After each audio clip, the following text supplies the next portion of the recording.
എന്ത് പറ്റിടി? അവൾ ഇപ്രാവശ്യം 10ാം ക്ലാസ് തോറ്റു. അയ്യോടാ. അപ്പൊ ഇന്നത്തെ ക്ലാസ് മതിയാക്കാം.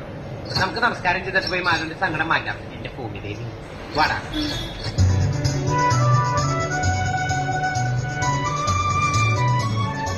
മാലു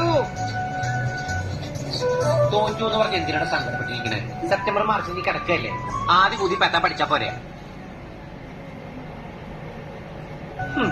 അല്ലെങ്കിൽ തന്നെ ഇപ്പൊ 10 പഠിച്ച് ജയിച്ചിട്ട് എന്തിനാ? ഇത്രയും വിവരമുള്ള ഞാൻ തന്നെ 10ൽ പാതി വെച്ച് പഠിത്തം നിർത്തിയില്ലല്ലോ. 10ഓ?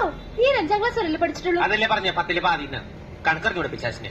സരസു, ഈ മാസത്തെ ഡാൻസിന്റെ ഫീസ് നീ നാളെ തന്നെ കൊടുത്തോളൂ കേട്ടോ. എന്നോട് കുറിച്ച് അങ്ങനെ ഇരിക്കും. ഒന്ന് സങ്കടപ്പെടാതിരിക്കണോ. പോയത് പോട്ടെ എന്ന്. ഇത്തവണെങ്കിലും ഞാൻ ജയിക്കുമെന്ന് കരുതിയതാ. മാലുവിന്റെ അച്ഛൻ കവടി നിരത്തിയിട്ട് ഇപ്രാവശ്യം തോക്കുന്നു പറഞ്ഞേ. കുറെ ലക്ഷം പറഞ്ഞാൽ പറഞ്ഞതാ. അത് ഇന്നവര് തെക്കേണ്ട. മകളായിട്ട് അച്ഛന്റെ പേര് ചീത്തക്കില്ലല്ലോ. അല്ലെങ്കിലും പഠിച്ചിട്ടാണ് ഞാനിങ്ങനെ നിലയിലായത്.